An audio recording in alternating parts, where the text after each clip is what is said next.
Hello नमस्ते सबैजनालाई। हेर्नु त यस्तो छ, बच्चा काममा भएपछि हाम्रो फेसहरू कपाल पनि कोर्नु भ्याउँदैन।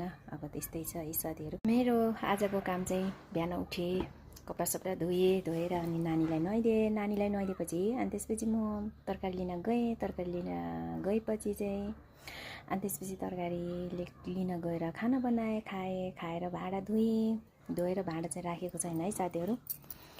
भर्खर नानी चाहिँ सुताएँ मैले। नानी सुताएको पनि म देखाउँछु साथीहरू। नानी चाहिँ भर्खर सुते के साथीहरू, भर्खर सुतायो। मेरो काम यस्तोहरू छ। अब योहरू टिपटाप गर्नु पर्यो हैन, यस्तै छ। नानीहरूसँग भएपछि पहिला नानीहरूले बच्चाहरूलाई टाइम दिएन भने त अब के गर्नु हैन, टाइम दिनुपर्ने रहेछ नानीहरूलाई।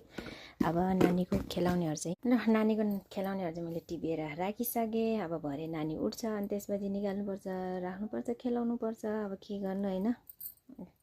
बिहान धोएको कपडा चाहिँ यस्तो छ क्या मेरो। अब यो पट्याउनु पर्यो, मिलाउनु पर्यो, राख्नु पर्यो हैन। अब त्यसपछि फेरि म चाहिँ नानी सुतिसकेपछि मेरो काम भाँडा त धोएर ल्याएँ, थन्काएको छैन है, थन्काएको छैन। यस्तो छ है, बाटातिरै छ मेरो भाँडा। अब चाहिँ म भाँडा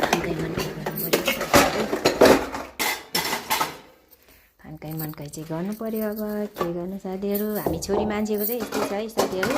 खाना खायो, भाँडा धोयो, खाना पकायो, खाएर मात्रै पनि नहुने, भाँडा पनि धुनु पर्ने, धोएर मात्रै पनि नहुने क्या, धोएर मात्रै पनि नहुने। फेरि थन्को लाउनु पर्ने, काँका लाउनु पर्ने, काँका राख्नुपर्ने होइन साथीहरू। यस्तै छ साथीहरू। अझ मैले ग्यास पनि सफा गरेको छैन है साथीहरू। आज चाहिँ भाँडा थन्को मन्को गरेपछि अनि त्यसपछि ग्यास सफा गर्नुपर्छ साथीहरू। फाइनली साथीहरू मैले भाँडा पनि थन्काइसकेँ है, सबै यहाँ राखिदिइसकेँ। अब चाहिँ म लागि ग्यास सफा गर्नु पर्यो। अब यो धेरै चिल्लो पनि छैन होइन, त्यही भएर अलिअलि मात्र चिल्लो छ। आज चाहिँ पुष्पा साथीहरू अलिअलि पुष्पा, धेरै पनि यस्तै छ। हामी छोरी मान्छेको काम होइन, यस्तो काम नगरी त फेरि हामी छोरी मान्छेलाई खाना पनि आउँदैन होला सायद होइन। के गर्नु, यस्तै त छ काम भएको।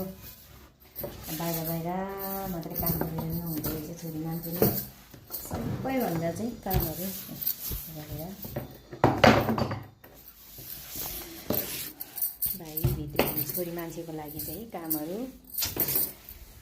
के गर्नु साथीहरू। फाइनली मैले ग्यासहरू सफा गरेँ। फाइनली मैले ग्यास पनि सफा गरिसकेँ। सफा भएको छ कि छैन भनिदिनु होला। त्यसपछि लागि म यतातिर अघि माम खाना खाँदाखेरि नानीलाई यहाँनिर राखेर चाहिँ माम खुवाएको त्यो उठाउँदैछु है साथीहरू। बाई बाई, आजको लागि यति नै हो।